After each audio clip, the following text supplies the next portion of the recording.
الحمد لله.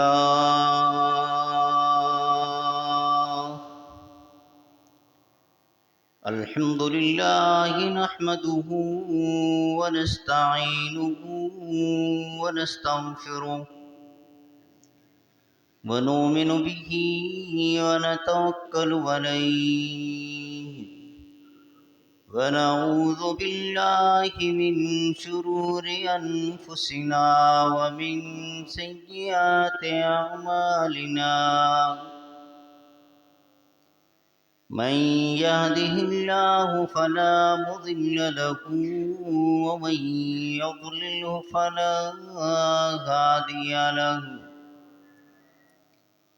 وأشهد أن لا إله إلا الله وحده لا شريك له.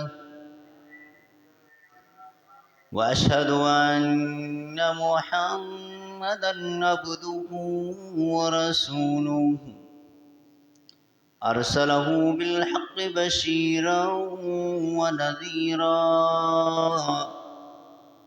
وداعيا إلى الله بإذنه وسراجا منيرا. أما بعد فإن خير الحديث كتاب الله وخير الهدي هدي محمد صلى الله عليه وسلم وشر الأمور محدثاتها وكل محدثة بدعة وكل بدعة ضلالة وكل ضلالة في النار. من يطع الله ورسوله فقد رشد واهتدى ومن يعص الله ورسوله فقد ضل وغوى. اللهم صل على محمد وعلى آل محمد كما صليت على إبراهيم وعلى آل إبراهيم إنك حميد مجيد. اللهم بارك على محمد وعلى آل محمد كما باركت على إبراهيم وعلى آل إبراهيم إنك حميد مجيد. أعوذ بالله السميع العليم من الشيطان الرجيم. بسم الله الرحمن الرحيم. لا إكراه في الدين قد تبين الرشد من الغي. فمن يكفر بالطاغوت ويؤمن بالله فقد استمسك بالعروة الوثقى لا انفصام لها والله سميع عليم. الله ولي الذين آمنوا يخرجهم من الظلمات إلى النور والذين كفروا أولياؤهم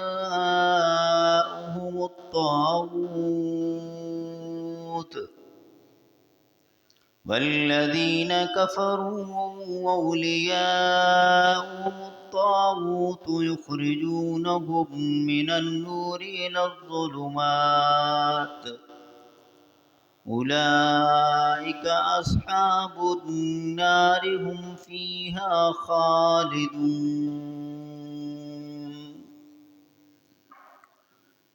اللہ مالک الملک کی حمد و ثنا، اسی کے لیے تعریفات، تسبیحات، کبریائی اور بزرگی جو اپنی ذات اور اپنی ایک ایک صفت میں بالکل اکیلا، منفرد، بے مثل اور بے مثال ہے۔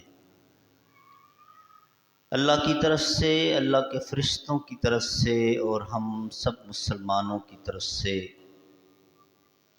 صلاۃ و سلام خاتم الانبیاء حضرت محمد مصطفیٰ صلی اللہ علیہ وسلم کی ذات اقدس پر، جو اللہ کے آخری نبی اور رسول بن کر مبعوث ہوئے، اپنے مالک کا پسندیدہ دین اسلام اور آخری سچا آسمانی صحیفہ قرآن پاک ہم تلک منن پہنچا کر اس دنیا سے رخصت ہو گئے۔ آیت الکرسی کے حوالے سے 10 خطبات جمعہ میں ہماری گفتگو رہی کہ اس عظیم آیت میں رب العالمین نے کس طرح سے اپنا تعارف کروایا اور بنیادی عقائد سکھائے۔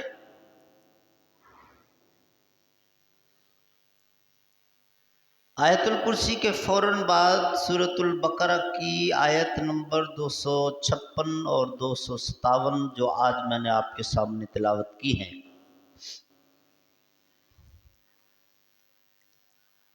یہ جو آیت نمبر 256 ہے، اس کے حوالے سے بھی بڑی مس انٹرپریٹیشن ہوئی، بڑا غلط مفہوم نکالنے کی کوشش کی گئی، حتیٰ کہ ہم مسلمان پڑھے لکھے اور دین پڑھے لکھے وہ بھی سنی سنائی بات اور سطحی معلومات کے تحت اس آیت کا جو اصل پیغام ہے وہ نہ سمجھ سکے۔ رب العالمین نے ارشاد فرمایا لا اکراہ فی الدین، جس کا عام طور پہ ترجمہ یہ کیا جاتا ہے کہ دین کے اندر زبردستی نہیں ہے۔ قد تبین الرشد من الغی، حق اور باطل کھول کھول کر بیان کر دیا گیا، واضح ہو چکا۔ فمن یکفر بالطاغوت، جو شخص طاغوت سے کٹ آف ہو جائے، اس کا انکار کر دے، ویؤمن باللہ، اور اللہ پر ایمان لے آئے، فقد استمسک بالعروۃ الوثقی، اس کو ایک بہت مضبوط سہارا مل جائے گا، لا انفصام لہا، وہ سہارا کبھی ٹوٹنے والا نہیں ہے۔ واللہ سمیع علیم، اللہ تعالیٰ سننے والا، جاننے والا ہے۔ اب پہلا پوائنٹ یہ ہے کہ لا اکراہ فی الدین، دین کے اندر زبردستی نہیں ہے، گن پوائنٹ پہ کوئی کام نہیں کیا جائے گا، نہ کروایا جائے گا۔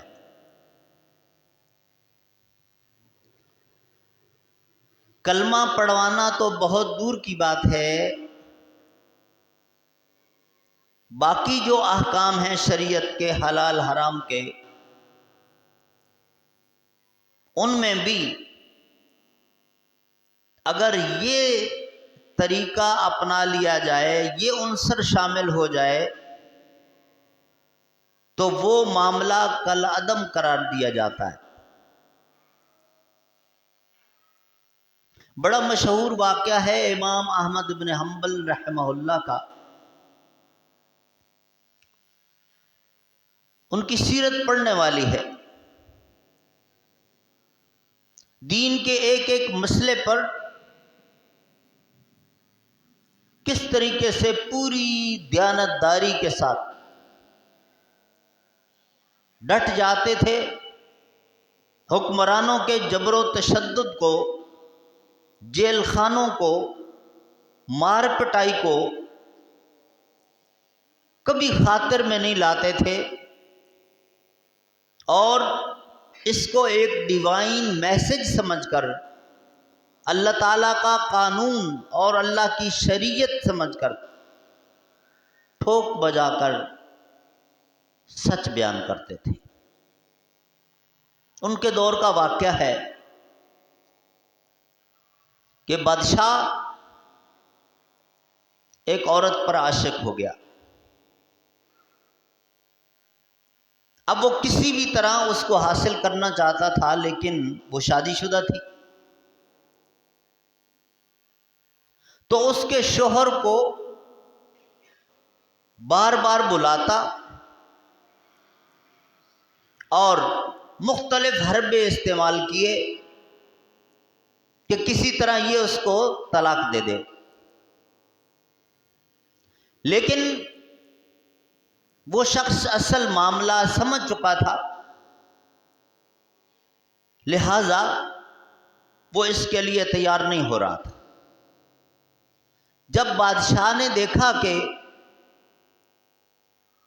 یہ نہیں مان رہا، تو آخر وہی حربہ جو ان لوگوں کے پاس ہوتا ہے، گن پوائنٹ پہ فورسفلی، زبردستی، دھمکیاں دے کر اس سے طلاق دلوائی، اور اس کے بعد پھر بادشاہ نے اس عورت کے ساتھ نکاح کر لیا۔ اب یہ بات جب امام احمد بن حنبل کو پتہ چلی تو انہوں نے فتویٰ دیا، انہوں نے کہا کہ یہ زبردستی لی جانے والی طلاق ویلڈ نہیں ہے، گن پوائنٹ پہ، ڈنڈے کے زور پر، دھونس دھمکی سے یہ لی جانے والی طلاق نہیں۔ اب جب طلاق نہیں ہے تو پھر صاف ظاہر ہے بادشاہ کا اس کے ساتھ نکاح بھی درست نہیں ہے۔ تو بادشاہ کو غصہ آیا، ہمارے خلاف فتوے دیتا ہے جیل میں، اور صبح شام کوڑے مارے جاتے تھے کہ اپنا فتویٰ واپس لے لے، لیکن امام احمد بن حنبل ثابت قدم رہے۔ اور یہ کامن سینس سے سمجھنے کی بات ہے کہ اگر یہ سلسلہ یوں چل پڑے تو پھر کیا بچے گا دین کا؟ کوئی بھی شخص زبردستی کچھ بھی کروا لے۔ کچھ مولانا حضرات آئے، انہوں نے بادشاہ سلامت کو کہنے لگے کہ جی وہ طلاق کا لفظ تو اس نے بولا تھا نا؟ جی بولا تھا، بس جیسے بھی ایک مرتبہ اس نے زبان سے بول دیا تو طلاق ہو گئی۔ بادشاہ نے خوش ہو کر ان کو انعامات دیے کہ بادشاہ کا مقصد پورا ہو رہا تھا۔ لیکن میں یہ بات اس لیے بتانا چاہ رہا ہوں، آج ان لوگوں کا کوئی نام نہیں جانتا۔ امام احمد بن حنبل انہوں نے کہا کہ نہیں، زبردستی اگر لوگے تو یہ طلاق نہیں ہوگی۔ تو اگر کسی کو زبردستی کلمہ پڑھایا جائے پھر وہ بھی یہی حکم ہے۔ تو یاد رکھیے گا کہ اللہ رب العالمین نے جو دین دیا اس کا نام اسلام ہے، اور اس سے بڑی دنیا میں کوئی دولت نہیں ہے۔ صحیح عقیدہ اس اسلام نے جو دیا، اور یہ پورا کوڈ آف لائف، دنیا و ما فیہا کا سارا خزانہ ایک طرف، اسلام کا عقیدہ ایک طرف، اس کا کوئی بدل نہیں ہے۔ لیکن اللہ تعالیٰ نے اپنے نبیوں کو بھی اجازت نہیں دی کہ وہ کسی شخص کو زبردستی کلمہ پڑھائے. دن رات تبلیغ کرتے رہے، مختلف طریقوں سے سمجھانے کی انتھک محنت کی، لیکن ڈنڈے کے زور پر یہ اللہ نے کسی کو اختیار نہیں دیا. چنانچہ اس کا آپ مفہوم سمجھیے گا. پبلک آپس میں کوئی بھی مسلمان کسی بھی کافر کو تبلیغ تو کرے گا، اسلام کے فوائد بتلائے گا، لیکن فورس نہیں کر سکتا کہ تم مسلمان ہو جاؤ، کلمہ پڑھو. حتیٰ کہ مسلمان حکمران دوسرے کسی حکمران تو بہت دور کی بات ہے، اپنے ہی ملک میں رہنے والے کسی غیر مسلم کو، جیسے ہم پاکستان میں رہ رہے ہیں، ہمارا پرائم منسٹر، ہمارا پریزیڈنٹ مسلمان ہوتا ہے، لیکن ہمارے پاس جو اقلیتیں موجود ہیں غیر مسلم، وہ ہندو ہو، سکھ ہو، بوزی ہو، مجوسی ہو، آریہ سماج ہو، یہودی ہو، عیسائی ہو، کوئی بھی ہو، حکمران بھی کسی شخص کو فورس نہیں کر سکتا کہ تم کلمہ پڑھو. دعوت دے گا، تبلیغ کرے گا، سمجھائے گا، بار بار سمجھائے گا، لیکن زبردستی نہیں کر سکتا. یہ آیت اس کا یہ مفہوم ہے، اور یہ کفار کے لیے ہے، جو غیر مسلم ہیں ان کے لیے ہے کہ بھائی آپ ان کو زبردستی کلمہ نہیں پڑھا سکتے، مسلمان نہیں کر سکتے. لیکن اس کو مس انٹرپریٹ کیا گیا. مسلمان کہنے لگ گئے کہ جناب میرا ذاتی مسئلہ ہے، میں نماز پڑھوں یا نہ پڑھوں، آپ کون ہوتے ہیں؟ میں پردہ کروں یا نہ کروں، آپ کون ہوتے ہیں؟ ذاتی معاملہ ہے، آزادی. میڈیا پہ بیٹھ کے بات کر رہے ہوتے.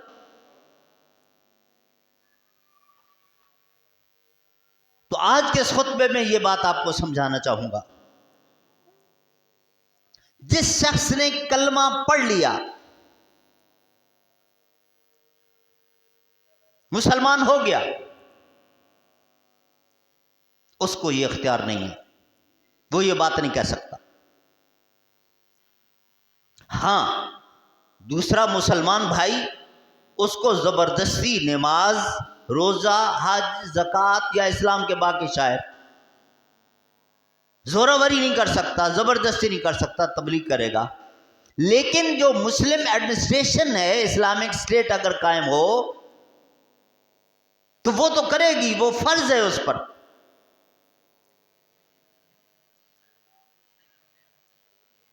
ایڈمنسٹریشن کے سامنے ایک مسلمان نہیں کہہ سکتا کہ میں نماز پڑھوں یا نہ پڑھوں، میں روزہ رکھوں یا نہ رکھوں، میں پردہ کروں یا نہ کروں. نہیں کہہ سکتا. کیوں نہیں کہہ سکتا؟ کہ بھئی آپ نے تو کلمہ پڑھ لیا نا، آپ تو ایک ایگریمنٹ کر چکے ہو، سگنیچر کر چکے ہو. جب بندہ کلمہ پڑھتا ہے تو گویا کہ ایک ایگریمنٹ کر لیتا ہے. جیسے آپ لین دین کے باقی معاملات کرتے ہیں نا، ایک کنٹریکٹ سائن ہوتا ہے اور دونوں پارٹیز پھر پابند ہوتی ہیں اس کی. کلمہ زبان سے پڑھنا یہ ایک ایگریمنٹ ہے، یہ ایک کنٹریکٹ ہے جو آپ سائن کر رہے ہیں کہ اب اس لمحے کے بعد میرا لائف سٹائل، میری زندگی اس کے مطابق گزرے گی. اور اس کے بعد آغاز ہی نماز سے ہوتا ہے. رسول کریم صلی اللہ علیہ وسلم کی وہ حدیثیں بھول گئے کیا آپ نے فرمایا میرا دل چاہتا ہے میں اپنے مسلح پر کسی اور کو کھڑا کروں اور کالونی میں گشت کروں، جو مرد حضرات مجھے گھر بیٹھے ہوئے دکھائی دے لکڑیاں ڈال کے ان کے گھروں کو آگ لگا دوں؟ رحمت للعالمین، دونوں جہانوں کے لیے جو رحمت بن کر آئے، وہ یہ بات فرما رہے ہیں۔ تو مسلمان نہیں کہہ سکتا کہ میں نماز پڑھوں یا نہ پڑھوں، ایڈمنسٹریشن کو نہیں کہہ سکتا، پبلک کو اگر وہ کہتا ہے بہت بڑا گمراہ ہے، اس کو شکریہ ادا کرنا چاہیے اگر کوئی اس کو ترغیب دلاتا ہے کہ بھائی سچ بولا کرو، جھوٹ نہ بولو، غیبت نہ کرو، نماز پڑھو، روزہ رکھو، حلال کھاؤ، پردہ کرو، یہ اگر بتاؤ اس کا شکریہ ادا کرے۔ یہ نہیں کہہ سکتا کہ میرا پرسنل میٹر ہے، میرا ذاتی معاملہ ہے، میں کروں یا نہ کروں، میں اس پر بھی آتا ہوں، لیکن پہلے اس چیز کو اچھی طرح سمجھ لیجئے۔ ایک سادہ سی مثال دیتا ہوں آپ کو، آپ ٹریول کر رہے ہیں، نیو یارک ایئرپورٹ پہ آپ لینڈ کرتے ہیں، امیگریشن کاؤنٹر پر آپ پہنچے، آپ نے اپنا پاسپورٹ دیا، وہ انٹری کی سٹیمپ لگاتے ہیں۔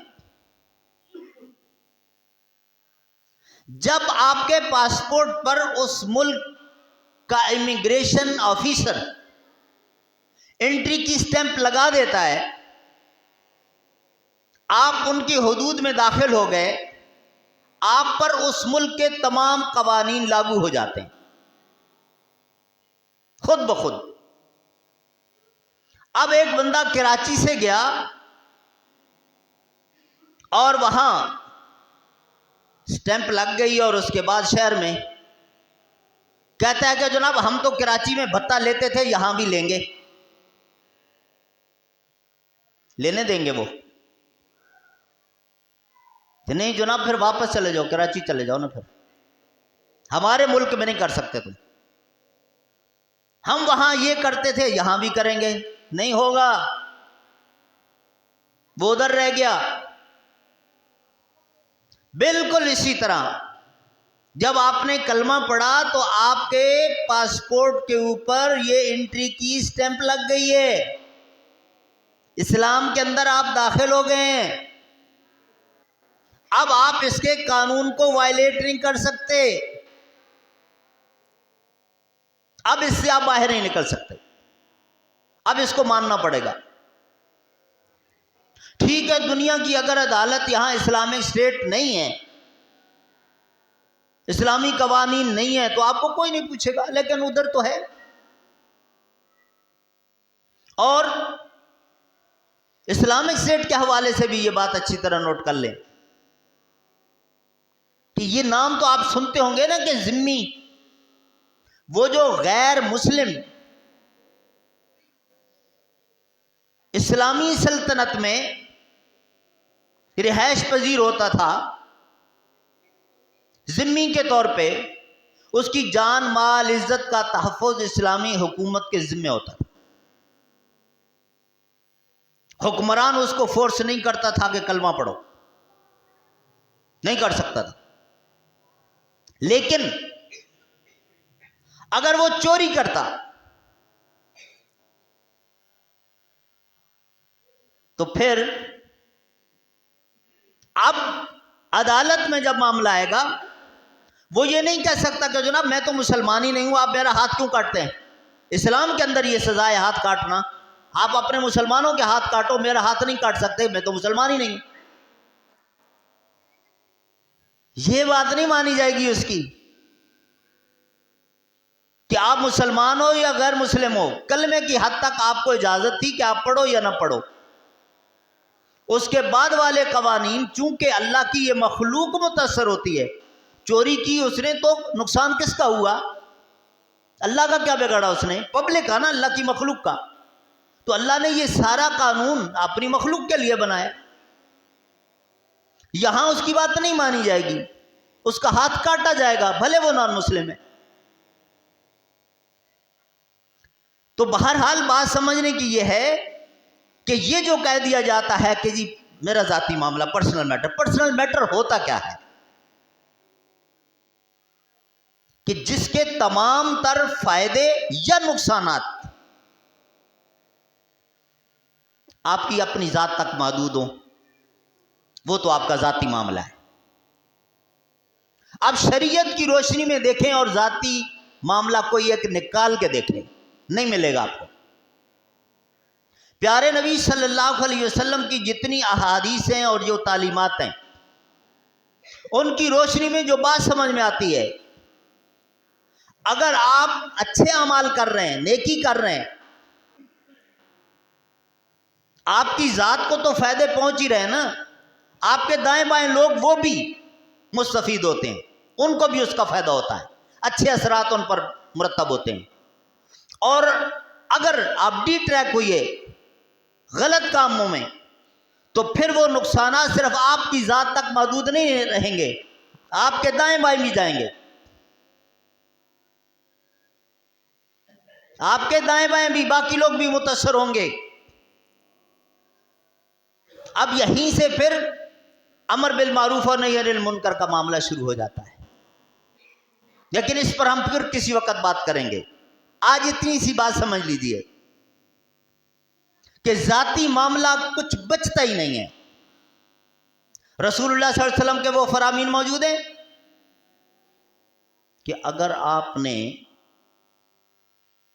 تبلیغ چھوڑ دی، امر بالمعروف نہی عن المنکر کا معنی یہی ہے نا کہ آپ نے خود تو نماز پڑھی، دوسروں کو بھی دعوت دیں، آپ نے خود تو روزہ رکھا، دوسروں کو بھی، آپ خود تو حیا والے ہیں، دوسروں کو بھی دعوت دیں۔ یہ ساری باتیں یہی ہے نا پریچنگ، یہی ہے نا امر بالمعروف۔ فرمایا اگر تم نے چھوڑ دیا، اللہ تمہاری دعائیں قبول کرنا چھوڑ دے گا۔ اب آپ بتائیں، دعا قبول نہیں ہو رہی، حالانکہ بندہ 5 وقت کا نمازی، تہجد پڑھتا ہے، حلال کھاتا ہے، باقی سارے کام، ایک وہ کام نہیں کرتا تو دعا قبول نہیں ہو رہی۔ ٹھیک ہے، بارشیں نازل نہیں ہوں گی، بارش کا مطلب برکت ہوتا ہے کہ آپ کے رزق میں، آپ کے معاملات سے برکت اٹھ جائے گی، آس پاس کے سارے لوگوں کو۔ نقصان کس کو پہنچ رہا ہے؟ برابر والے گھر میں اللہ نہ کرے، اللہ نہ کرے، اللہ نہ کرے آگ لگی، آپ کو پتہ چل گیا، آپ فائر بریگیڈ کو فون نہیں کرتے، کسی اور کو انفارم نہیں کرتے، ادھر ہوا ہے نا، مجھے کیا ہے؟ کیا ہوگا نتیجہ؟ تھوڑی دیر کے بعد آپ کی باری آ جائے گی، آپ کا گھر بھی لپیٹ میں آ جائے گا، تو آپ نہیں بچ سکیں گے۔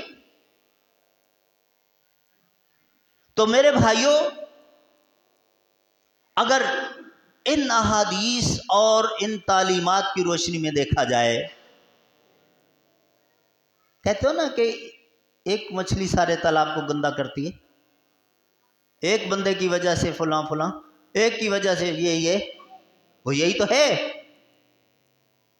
ذاتی مسئلہ جس کو آپ بنا کے بیٹھ گئے، نہیں ہے، مسلمان کا کوئی ذاتی مسئلہ ہوتا ہی نہیں ہے۔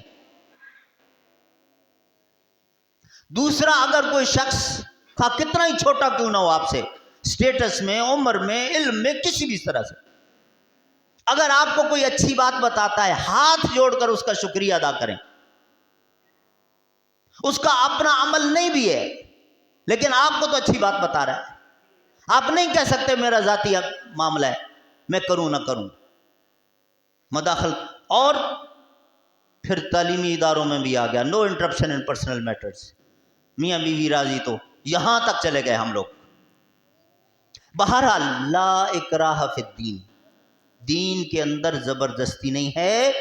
یہ غیر مسلموں کے لیے ہے کہ آپ ان کو زبردستی کلمہ نہیں پڑھا سکتے۔ جو مسلمان ہے، جس نے کلمہ پڑھ لیا ہوا ہے، وہ اس قانون کا پابند ہے۔ عوام تو اس کو پابند نہیں کر سکتی، زبردستی نہیں کر سکتی، لیکن اسلامی حکومت، اس کی تو ذمہ داری یہ بنتی ہے کہ جو بے نماز ہیں ان کو مسجد میں بھیجے، جو روزہ نہیں رکھ رہے ان سے رکھوائے، جو زکوٰۃ نہیں دیتے ان سے لے۔ حضرت ابو بکر صدیق نے کیا فرمایا تھا خلافت سنبھالتے ہی، جب ان لوگوں نے انکار کیا کہ ہم زکوٰۃ نہیں دیں گے؟ کہ میں ان کے خلاف جہاد کروں گا، قتال کروں گا۔ کلمہ پڑھ کے پھر انکار کرے گا؟ تو حضرت عمر فاروق رضی اللہ تعالیٰ کہنے لگے کلمہ پڑھتے ہیں پھر بھی آپ کے ساتھ؟ تو حضرت ابو بکر صدیق نے جب وضاحت کی تو پھر سب نے مانا کہ ہاں واقعتاً۔ تو میرے بھائیوں، یہ قرآن کی آیت کو بڑا مس یوز کیا جا رہا ہے، سمجھنے کی ضرورت ہے۔ لوگوں کو اس میں رعایت ملتی ہے، لہذا اپنے مطلب کا معنی نکال لیا۔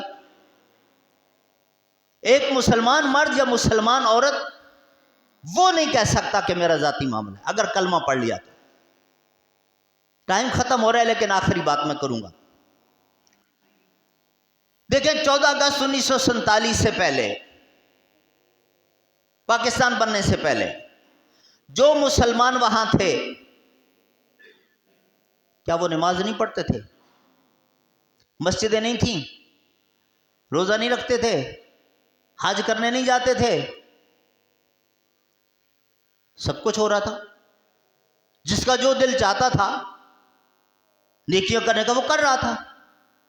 پھر یہ قائد اعظم محمد علی جناح، علامہ اقبال، محمد علی جوہر اور یہ سارے لوگ یہ پاگل تھے؟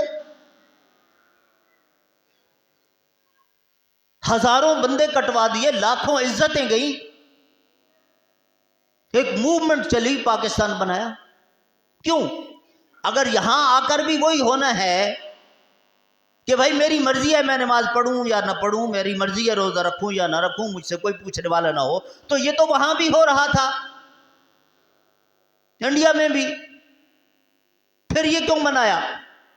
پاکستان کا مطلب کیا؟ لا الہ الا اللہ، کہ جناب یہاں پر جو مسلمان ہوگا وہ اگر نماز نہیں پڑھے گا تو اس سے پوچھا جائے گا، اگر روزہ نہیں رکھے گا تو اس سے رکھوایا جائے گا۔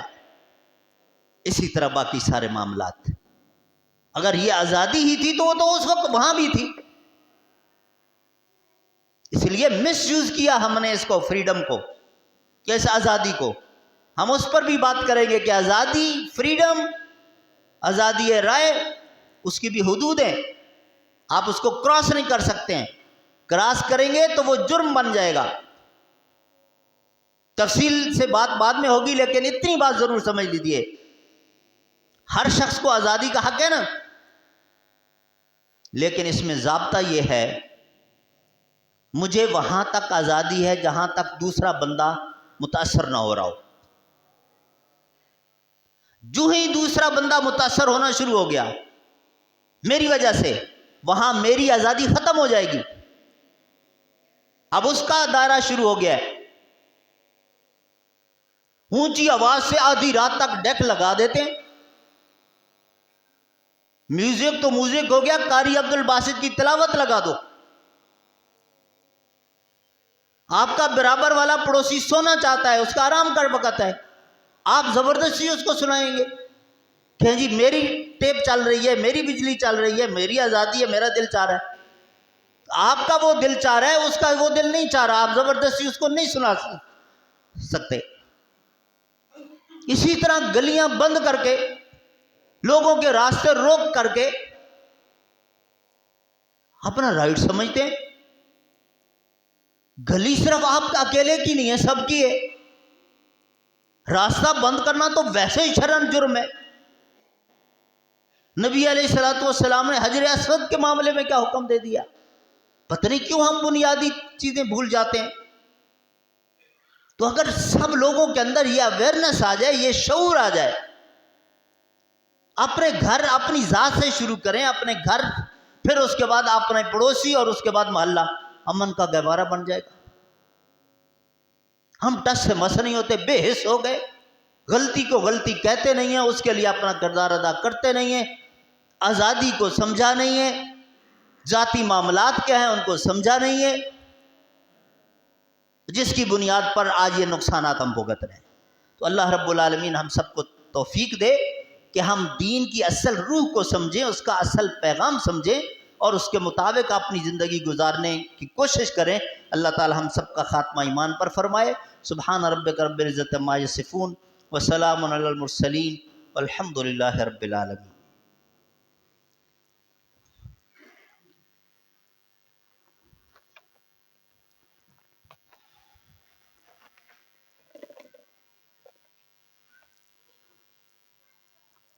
یہ ایک اعلان ہے